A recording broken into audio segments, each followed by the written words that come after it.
Hey everybody, welcome to Pop Culture Philosophers. I'm Rockin' Robbie Billups, and it's time for the weekly comic book review.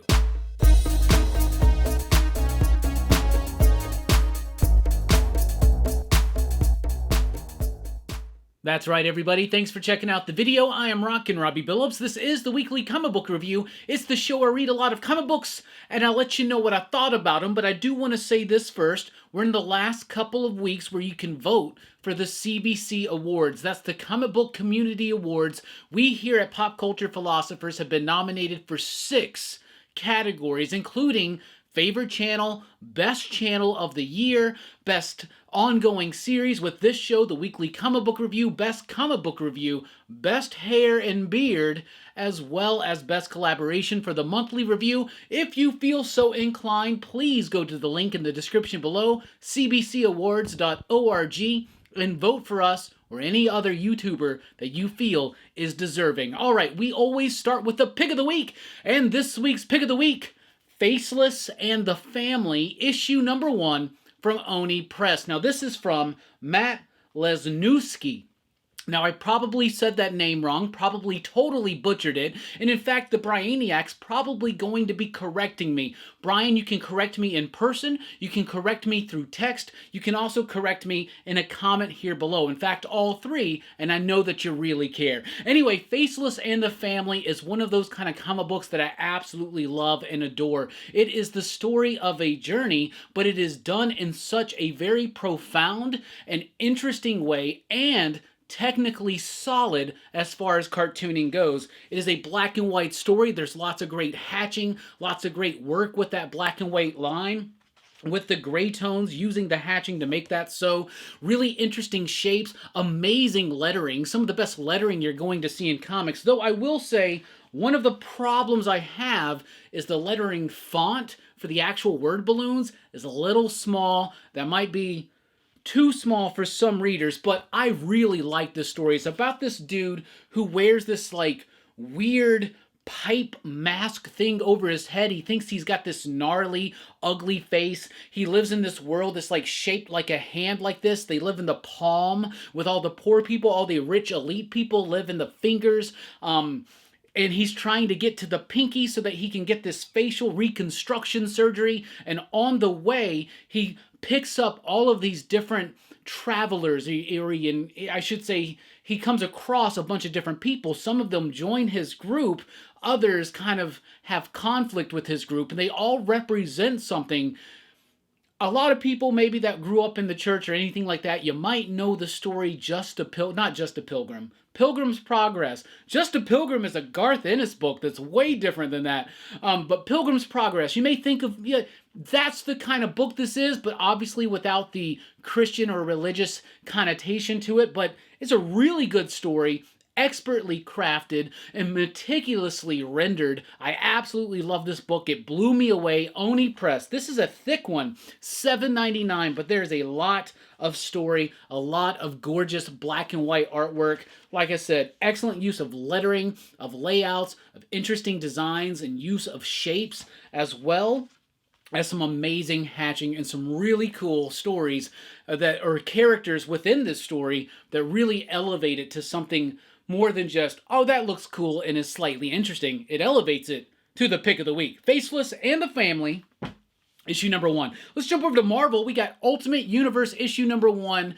This is a one-shot comic book from Jonathan Hickman and Stefano Caselli, and this is the new Ultimate Universe, right? So we had Ultimate Invasion. The basic premise of that story is that, there's Thor right there. The basic premise of Ultimate Invasion is that the maker, who was originally from the Ultimate Universe, the Reed Richards of that universe, broken bad, he winds up going into another reality, another universe, and he shifts and changes its history to suit his needs. Now, something has happened to him. He's been locked away in the city. Hickman fans will know what exactly we're talking about there. While that's happening, Dr. Doom of this world, as well as Iron Lad of this world, and Dr. Doom and Iron Lad may not be quite the people that you think they're supposed to be, unless you read Ultimate Invasion, then you know, but they are now trying to rectify some of these changes that have been made by the maker in the maker's absence.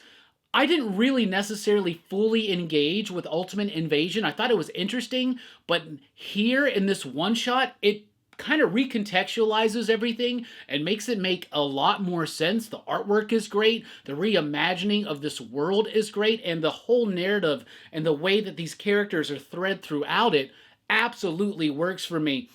Initially, the Ultimate Universe was set up to be like, what if the Marvel Universe happened today? Very much things were very familiar, I should say, right? Though it just felt like a little bit more of a modernization of the ideas and core concepts of things like Spider-Man and the Avengers and the X-Men.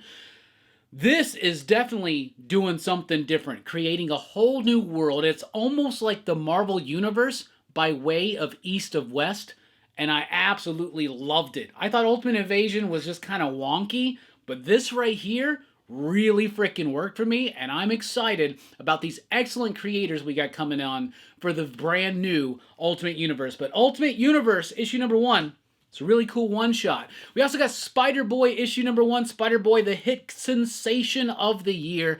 Debuted in one of those Edge of Spider-Verse things. It was all wrapped. I didn't read a lot of Spider-Boy stuff, so my knowledge of this character is very small. And I jumped into here with a little bit of trepidation because it's Dan Slott. It's a character I didn't really vibe with. It's from a story I didn't really dig, you know, like his latest Spider-Man book just didn't really do much for me. But I will tell you this, I enjoyed this book. I'm intrigued by this character of Spider-Boy. He's a little bit different. He's like monstrous. He's like a human hybrid with a monster spider or something like that. I don't know. This book had a nice light touch to it. It's not going to change your life. It's not going to make you think, wow, the medium of comic books can do so many great, interesting things that are profound and resonate more so than even cinema. It's not one of those books. But it is a book where you're going to read it and you're going to go, that was fun. I'm interested in that character. I like this world. And I had a laugh or two. So, Spider-Boy number 1, I really liked it. White Widow number 1, however, did not like it. Did not like it at all. I love and adore the character of Yelena Belova in comics. I also like that character in the Marvel Cinematic Universe. But they are two very different characters. One of the things that's been happening over these last few years is the transformation of comic book Yelena into movie Yelena, right? That's fine, that's cool, but this book reads as obnoxious. A book to me that should have a little bit more of a serious note to it, that should have a little bit more flavor to it, absolutely just doesn't. It feels like almost any other throw it at the wall Marvel comic book today. It's trying to be cutesy, it's trying to be tongue-in-cheek, it's trying to make fun of itself, it's trying to make fun of what came before, and it's not doing anything new, it's not doing anything different, and it's actually doing a disservice to this character's world, and her place in this world. I love the MCU just as much as most other people actually. Hey, you know, most people are waiting on it. So yeah, I enjoy the MCU as much as everybody else. I love Florence Pugh. I love Florence Pugh. Florence, if you're watching, my review of White Widow has little reflection on my experience with how I feel about you. Is Florence watching? Hey, how you doing? Anyway, White Widow number 1, I just didn't vibe with it. Didn't really work for me. Didn't really dig it. So there you go. It's Jeff, the Jeff-verse. It's a new one-shot. It's originally a digital comic book on Marvel Unlimited. Kelly Thompson, Guri Hiru, I don't know how to say that name correctly, but just like the previous one-shot, which is a collection of these short little digital-first comics, it's adorable. It's got a lot of charm. It's got a lot of heart. It's really good. Mostly wordless, but it's about Jeff the Land Shark, who is, of course, a creation from Kelly Thompson that she utilized in her West Coast Avengers run to excellent effect into her Deadpool run pretty decently. Now she's stuck with Gwenpool, or he's stuck with Gwenpool, but this is just cute, it's adorable, and it's charming, and I really like it. So, there you go. Doctor Strange, issue number 9. Jed MacKay is killing it on Doctor Strange right now, but so is Pascal Fairy. The artwork in this book is amazing, and this issue in particular is some of Fairy's best work on this series, in my opinion. It's mostly because of sexy ass Cleo. There is some sexiness in this issue, but there's also some big moments of impactfulness and really interesting composition, great colors, great layouts. A really cool time in Doctor Strange right now. It's been revealed to us, this idea, excuse me, that Doctor Strange fought in this 5,000 year long magical mystical war, and he turned into this like really ultra powerful but completely insane asshole character. That Doctor Strange had the powers that be, or whoever, not the powers that be because that's connected to Angel and to gods now, I guess. Anyway, so he has that section of him pulled out of his soul. That experience is removed from him. He doesn't remember it, and he's able to just be free and live his life as normal. Meanwhile, this personification of Doctor Strange, who's been super hardened, who's super assholish, who has been at war for 5,000 years. Now he's back. Him and Doctor Strange are going at it. Clea's in the middle of it. I absolutely love this book. I think it's so much fun. And the artwork in this issue slapped. It slapped. All right, let's jump over to DC. We got the Return of Superman 30th Anniversary Special. DC. How do you make Rockin' Robbie feel older than he typically feels any morning when he gets out of bed, or I should say tries to get out of bed? It used to be easier, right? Do a 30th anniversary of the Return of Superman. You know, they did the 30th anniversary of the death of Superman, and that alone was kind of like shook me a little bit. But now the Return of Superman, I'm like, man, this is everything. There's a bunch of covers for this. There's some die-cut covers that are reminiscent of those covers from back in the 90s. And I'll tell you what, if you liked Superman stuff back in those days, if you liked the death, the funeral, and the return and the reign of the Superman and the Return of Superman, you're going to like this book. There's a story from all of the original creators, Jerry Ordway, Louis Simonson, John Bogdanov, Dan Jurgens. They're all there representing the characters that they helped create or helped like reach a pinnacle, right? You got a Cyborg story, you got a Steel story. The Steel story was one of my favorites because it legitimately feels like a Man of Steel issue from the 1993 or from the Steel book. I really like it. Louis Simonson and John Bogdanov. I like this book though. It's not great if you're not already plugged into that story and already have this like nostalgia factor that's infecting you about it. Skip it. But if it's a light week for you and you really love the death, funeral, reign, and return of Superman/Supermen, you might want to check this out. And it's got a cool wraparound cover, but it ain't the cover of the week. All right, Supergirl Special Issue number 1, written by Mariko Tamaki, I believe. Yeah, Mariko Tamaki, Skylar Patridge on the artwork. This was decent. It was all right. It was okay, but for its price tag and for the length of it, it didn't feel like it actually had enough oomph to kind of justify its existence. I really like Kara. I really like Supergirl, like, a lot. And I really wish this character could be elevated to the place where I think she deserves to be. There's some interesting things toyed with here, like how she feels about Power Girl, how odd that has to be to see like an alternate version of yourself as part of the super family, her struggling with her place in that family, but it doesn't have enough bite to really be able to sink its teeth into your interest. I am all on that vampire Halloween metaphor kick right now. Anyway, but Supergirl Special, it was just okay. It was a breezy read. It wasn't bad, but I feel like it needed to have a little bit more oomph for a $5.99 price tag. Then we got Batman Catwoman, the Gotham War, Scorched Earth. This is the finale of the Batman Catwoman Gotham War, which started out really good. Like, it really got me all hyped up. Batman's possessed by a multiverse of Zor and Ars. He's making crazy decisions. He's got an Anakin Skywalker hand that's also a little bit Inspector Gadget. It's working for me. He's against his team. Been there, done that, but it had a level of intensity and urgency that I really liked. Very quickly, though, there was the twist that Vandal Savage is involved, and it's not. This isn't really going to be about the story of Catwoman and Batman like breaking apart, Batman like crossing a line when it comes to Jason Todd. It's got a fake out death in it. 2 fake out deaths in it that are, it's just so obnoxious. Like, I get it. You want to have dramatic effect. I get it. But just like you, writers of these comics, we've been reading this shit for years and years as well. Been there, done that. Not interesting. Kind of a dull ending. It sets up some stuff to come, I guess. But for the most part, fell really flat. It makes me have a lot of egg on my face when I talked about how dope this was for the first couple chapters. So, PCP Army, I'm sorry. I was fooled too. Alright, but I'm not fooled by this book. Detective Comics 1076. Detective Comics is going weekly for a short time for this interlude in Ram V's epic, super epic, operatic Batman tale. Wow. Holy cow. This was my favorite issue of Detective Comics from Ram V and, of course, Dan Watters and all of his collaborators.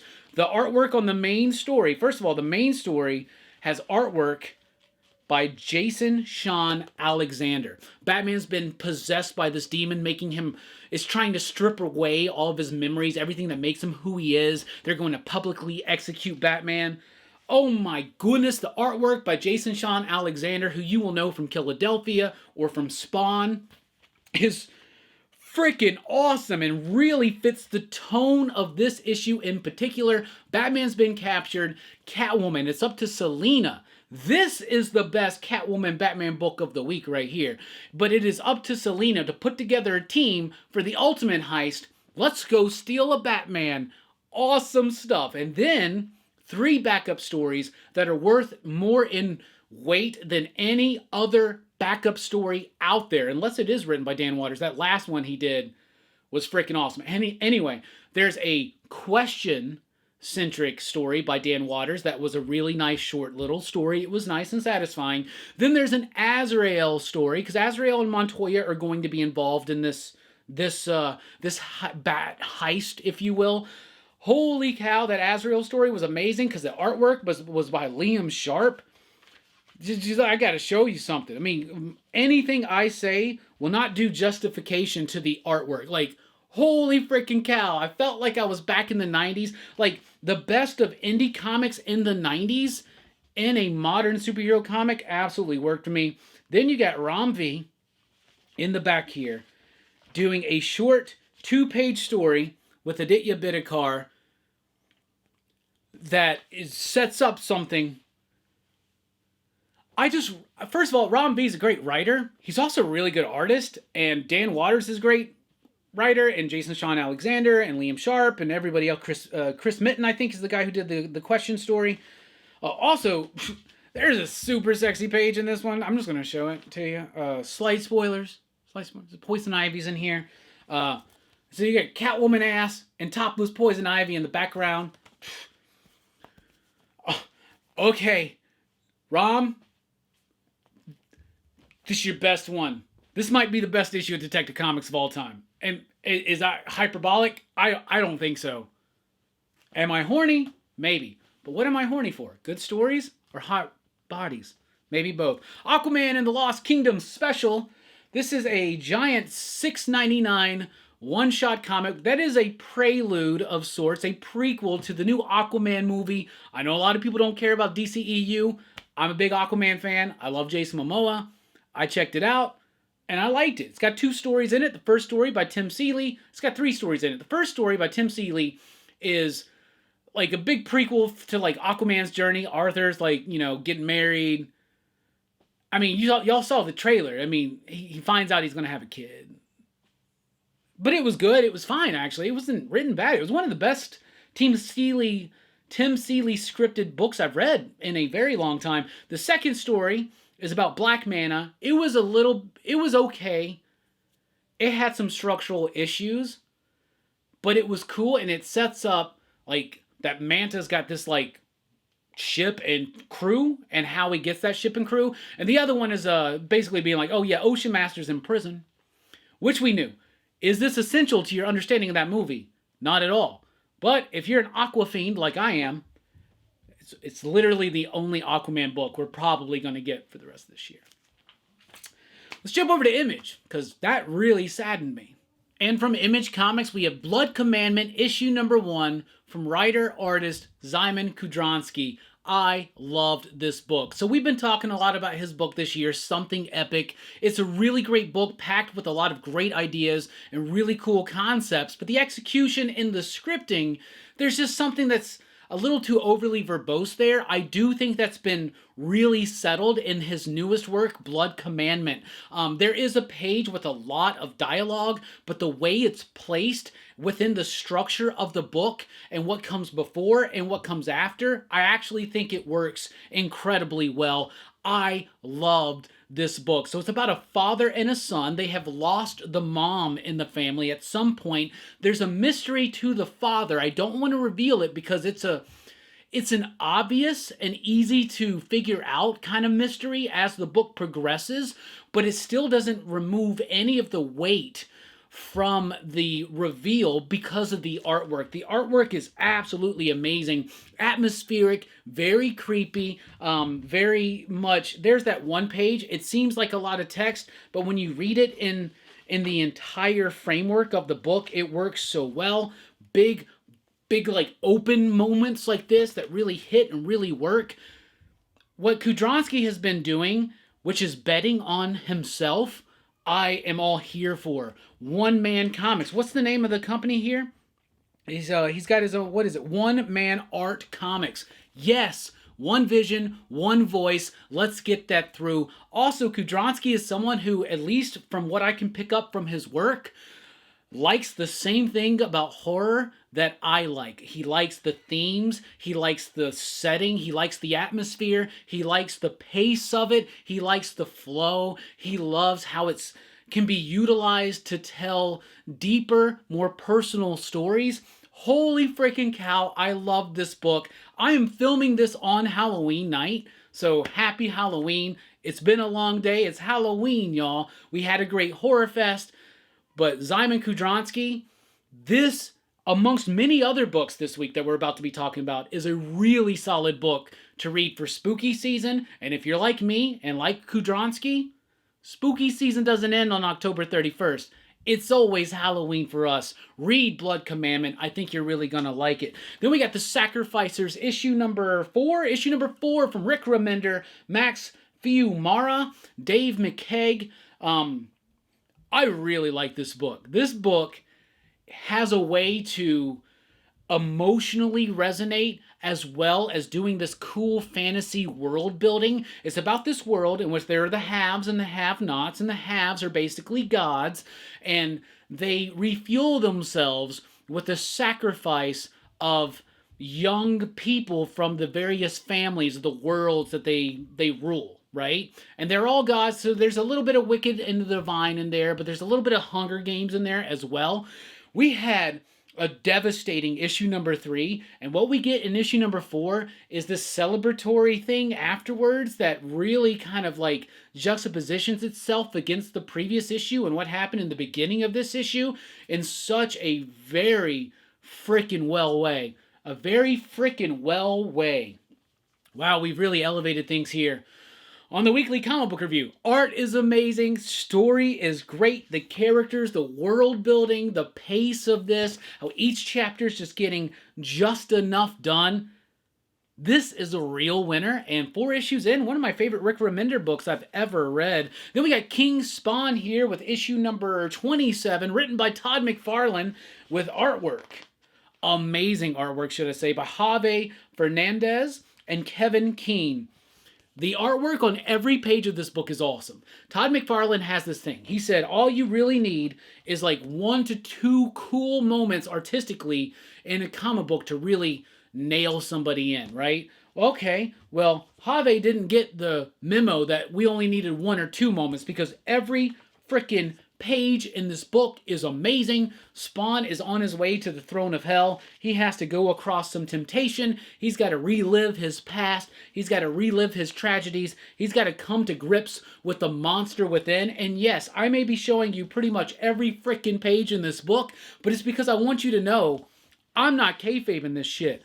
I love this book. I think it's absolutely astonishing. This has been one of my favorite issues of Spawn in a few months, actually, except for Gunslinger. Gunslinger is pretty solid all the way through. King Spawn, after Sean Lewis stepped down, it seemed like it kind of meandered a little bit, but now it's right back to where it should be. The art is taking center stage, and if you haven't read a Spawn comic book in forever, just jump in here. You'll get caught up. You'll be fine. Don't worry about it. Untold Tales of I Hate Fairyland issue number 5 continues to do what Untold Tales of I Hate Fairyland has always done, which is have different creators come in to play around in this world developed by Scotty Young. It's crude, it's irreverent, it's violent, and it's funny. And it's not obnoxious in the slightest. You got Derek Loffman in this issue, as well as Scott Brown and David Del Grosso. I loved all of this. I've been enjoying this entire run. I quit reading volume 1 of I Hate Fairyland probably like 15 or 20 issues in. I don't even remember, right? But I read it for a while. I quit, right? I jumped right into volume 2 when it started. Felt like I didn't miss a lick. Came right into Untold Tales. This is really good, fun, solid stuff. If you're a fan of Scotty Young, no reason why you shouldn't be reading that. All right. Red Light issue number 1. Red Light issue number 1 is written by Sarah Cho. I'm assuming, but I could be wrong, related to Frank Cho. There is a Frank Cho variant for I can't show you those pages. There is a Frank Cho variant for this book, so I'm assuming they're somehow connected. I don't know the connection. I'm not going to assume the connection. I can show you this page if I do that. I really like the coloring. I really actually like the artwork. When I first looked at this artwork, I was like, for a book that's obviously trying to be sexy, the artwork doesn't have like a sexy line to it. But it's the same artist as Chariot and Hit Me. And that art did have a sexy flair to it. But as I was reading this book, the style really fits the book. This is about an AI robot sex worker in a brothel in a world where AI sex workers in brothels have no rights. They're just property. There are bits of ex machina in here, though not quite as nuanced.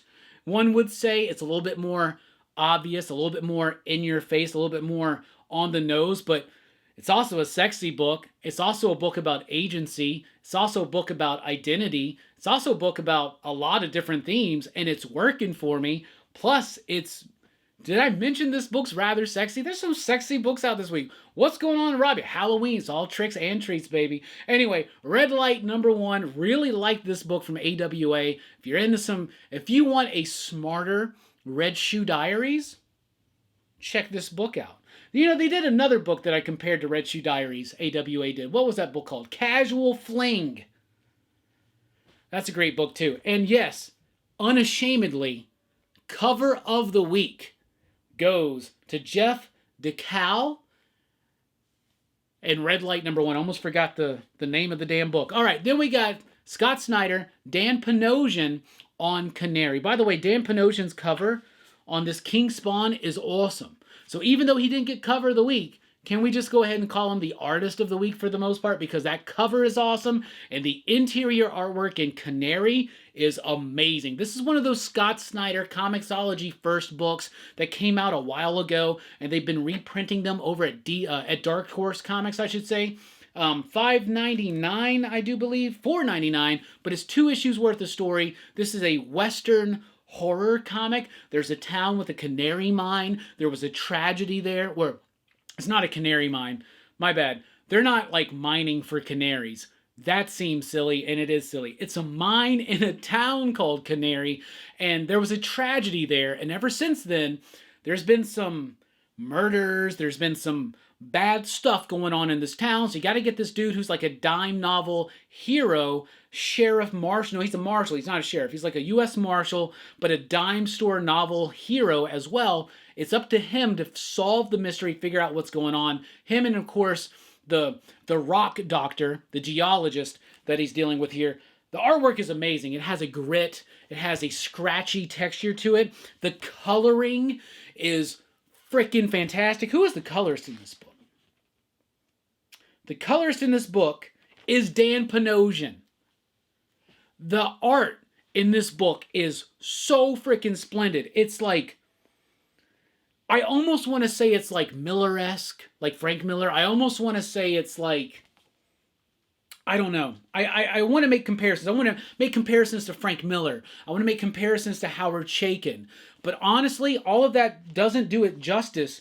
I only got to make comparisons to Dan Panosian. This dude has elevated his art style. He is an excellent storyteller. Dan Snyder. Scott Snyder's doing a great job here with the book, with the story. It's intriguing. It doesn't get bogged down in heavy verbosity. The color choices are amazing. It's striking visually. Canary rocked. Wow. Manny's been trying to tell me that Canary rocked for a while, I think. Or he was trying to tell me that Canary sucked. Either way, don't listen to Manny. Listen to me. Now, for real, Manny, you've already read this. Does it hold up? Let me know in the comments below. Usagi Yojimbo, Ice and Snow, issue number 2. Stan Sakai is back over at Dark Horse. Usagi Yojimbo started at one company, went to Fantagraphics, went to Dark Horse, went to IDW. Now it's back at Dark Horse. And if you've never read a Usagi Yojimbo book, pick up issue number 1 of this series and then pick up issue number 2, because issue number 2 is even better. And it's a perfect book to read for Halloween, for the Halloween spooky season, which never ends, but it is great. Basically, it's Usagi Yojimbo up against some Japanese spirits and ghosts and vampiric type characters. It works. Stan Sakai is an amazing cartoonist. He has been for decades. He's been telling this one story nonstop. He's one of the best letterers in the business. His use of hatching, his use of the page, where he can do like these smaller little bits, but then he can do these big bits that matter. And this is a book about a cartoon samurai rabbit that is one of the best samurai tales I've ever seen, and I've seen a shit ton of Akira Kurosawa. So Usagi Yojimbo, Ice and Snow, issue number 2, totally worth it. The Midnight Show, issue number 2, almost didn't read it because I couldn't quite remember what happened in issue number 1, but I'm glad I read this because this struck the classic horror fan nerve inside of me. It struck that chord, it hit that string, it reverberated throughout my soul. This is a story about this movie theater trying to play this lost, cursed film called God of Monsters, and it's about like the ultimate collaboration. Basically, it's like, what if House of Frankenstein was like way better than it actually is, and which I do love that movie, but also like was a cursed film, right? So they're playing this movie, then the movie starts happening in real life, so it's like a throwback to those Universal monster movies, especially things like House of Frankenstein, less House of Dracula, more House of Frankenstein. Maybe I'm mixing those two up. I always mix those two up. Which one has Carradine in it? Do both of them? Anyway, a rewatch is in order. But The Midnight Show, if you're a classic Universal Monster fan or a fan of something like the Monster Squad, it gives me some Monster Squad vibes as well. Absolutely loved it. This is a comic book for the Halloween season, even though technically New Comic Book Day is November 1st. It's the Day of the Dead. It's still spooky season. The Midnight Show number 2, I really liked it. Could not recall an inch of number 1, but loved issue number 2. And it's got a really cool kind of twist and concept on the mummy and on the Wolfman that I absolutely love. Unnatural Order is a new one from Vault Comics. You may be able to get this one from your comic shop for free. This comic was actually given to comic shops for free, and there should be plenty of them out there. It's one of the heaviest ordered indie books of the year. Of course, it was free, that's why, but it's a decent book to read. It's written by Christopher Yost with artwork by Val Rodriguez. I know Val's work from Deep Roots with Dan Waters over at Vault Comics from a few years ago. I like this book. It's like Celtic horror in a way, and it's got a lot of elements, like historical elements, but for the most part, I was reading this book and I was like, it's interesting, it's cool, I love the artwork, but nothing's really like grabbing me and like demanding my attention from this book until I get to the end. And then I was really sold on this book when you get to the end. So I don't want to spoil it, but think of it as a Celtic horror historical timepiece, but with a very interesting twist at the end. I would definitely recommend checking it out. If your store is selling it, do not weird stretch. Do not weird stretch. But if your store is giving it away for free, like mine is, just just grab it and read it. I mean, what's to lose? Then we got The Nasty issue number 4. Finally, this book took forever to come out. This is from my good buddy, John Lees. I say good buddy. I've had him on the show a few times. I've met him in person, hung out drinking with him. You know what, John? You are my good buddy. This is to you. You are my good buddy. Man, I need an editor. Anyway, The Nasty issue number 4. This is a book about these kids who love horror films. Their video store is about to go out of business, but to save that business, they are going to recreate a lost, cursed film. Kind of like, okay. But they're recreating this film within this grocery store, and it's getting deeper and deeper into it, but you can feel the love of horror in this book. I already knew that me and John Lees had a lot of the same views and opinions on horror movies, but now I know for sure, for certain, because of this book, that me and him had a lot of the same experience growing up watching these movies. With what they represented, with especially in the 80s, where everybody was like, these movies are satanic, or they're gonna make your kids like crazy, or they're gonna make them like become like, I don't know, like criminals or something like that. But that's not there. There's a true love for horror here, but also the danger of it. And there's a bit in this book where a mother talks to a son about, just remember it's meant to be fun. That's a line sometimes as horror fans sometimes it's not fun. Sometimes we're pushing that threshold of experience so far. We just want to keep getting gnarlier and gnarlier. But always remember, it's supposed to be fun. It's supposed to be fun. All right, then we got The Space Between, a new one from Boom Studios. Really floppy, really flimsy, really just a poor quality product as far as the physical artifact goes. It is just all over the place. However, story was pretty decent. The artwork was really solid by Danny Luckert, who we would know from The Red Mother. It's an interesting enough story. It's about this world. Basically, Earth is passed on. Earth is gone. They live on a spaceship or something. There's the above world. There's the below world. A woman from the above world wants to escape. She escapes down below. It's got some Demolition vibes, as far as Demolition Man vibes, as far as that goes, I guess. She meets somebody. They're two different people. They fall in love. And then all of a sudden, in the last few pages, this story just like, which had a nice kind of pace, a nice rhythm to it, just all of a sudden went da-da-da-da-da. And it was like, whoa, did you force us all the way up to this point? What is the story? Where are we going? It was a little clunky, in my opinion, and it was kind of like, it really threw me off. But the story is there. But the way that last act in this book was, or the way that the last few pages was, like, I felt like there probably a better way to do that. From Dynamite, we got Savage Red Sonja, issue number 1. Art Adams cover right there. Lots of covers for this one, but I love an Art Adams cover. Any piece of Art Adams work I can get, I will love. And that's one of the only things I really like about this book. I thought the story was just okay. It's written by Dan Panosian. Dan Panosian, who's like the star of the week. The story's okay. It's like a typical Red Sonja story. She comes across these two people. She's like looking for this ancient castle with this like stone, this gem or something. Why? I don't remember. The art in it, I don't think it's a bad artist. But I don't think it works for Red Sonja. It's got a little bit too much grit to it, and not necessarily in a good way. Would I have liked to see Dan Panosian draw this? Yes. But am I glad that he did Canary? Hell yes. Story's okay, artwork's alright, but it doesn't quite work with the story, so I don't know. I find it hard to really get attached to Red Sonja comics. I mean, the Mirka Indolfo one I actually read, and I read all the way through and liked that one, but this one, it's just not doing much for me. Alice Cooper, number 2, on the other hand, great Jay Lee cover that I picked out there. Loving this book. Rodney Barnes is writing this one. We had him on the show like a week or two ago. Great conversation. Really cool dude. Philadelphia is coming back soon. But Alice Cooper. Most people could take this project, I'm doing an Alice Cooper book, and not do anything with it. Just cash a paycheck. Rodney Barnes is not doing that. He's actually like hearkening back to like the Robert Johnson myth, or the myth of the devil at the crossroads of music and blues and all that kind of stuff. And it pits the devil up against Alice Cooper. This book is not super serious, but it is not overly silly. But at the same time, it's playing with what it is, and it knows what it is, and I enjoy the book for that. Then we got Vampirella Dead Flowers, issue number 2, written by Sarah Frazetta, as well as, because she has a co-writer here, Bob Freeman, artwork by Alberto Locatelli.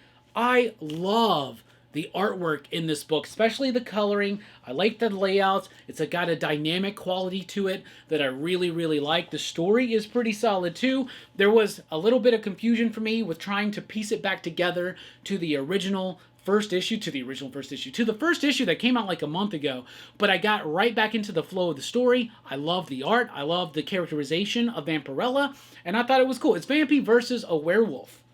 And then there's like, they're explaining everything that's like around this conflict, and it's decent too. But I really like the artwork. It's not what I would typically think or associate with Vampirella artwork that would work, but it does work, and it brings this kind of like energetic quality to it that I really like. All right, new from Fantagraphics this week. Here we go. We got the Atlas Comics Library #1, Adventures into Terror. So with Marvel's blessing, what Fantagraphics is doing is they're reprinting that Timely Comics into Atlas era of horror. So Timely Comics became Atlas Comics, which became Marvel Comics, okay? And in the early 50s, pre-code, they did a lot of horror work, right? Including Adventures into Terror. Fantagraphics is an amazing publisher, and when they are able to take classic works like this, I can't think of another publisher who respects the original intention and the way to translate that into modern printing technology. It is such a beautiful book. It's got a really great introduction that is really elaborate and cool. I've already read that. And it reprints the first, what is it? It reprints the first, I want to say 8 issues, but it could be wrong. Let me just read this right quick. Fantagraphics' very first volume in its Atlas Comics library, Adventures into Terror, includes a treasure trove of stories drawn by many of the stylistically accomplished artists of the Golden Age, including Russ Heath, Gene Colan, George Tuska, Carl Burgos, Don Rico, Mike Sikowski, Don Manley, Basil Wolverton, and Joe Sinnott. Highlights include Russ Heath's 2-part story, The Brain and the Return of Brain, as well as others. The stories are written firmly in the tradition of the pulpy, perverse, borderline deranged style of the pre-code horror comics that brought Frederick Wortham and the United States Senate Subcommittee and the public opinion down on comics like a sledgehammer in the early 50s. All right, so that didn't tell me how many issues were in here. I think it's 8. I want to say it's 8. It doesn't matter.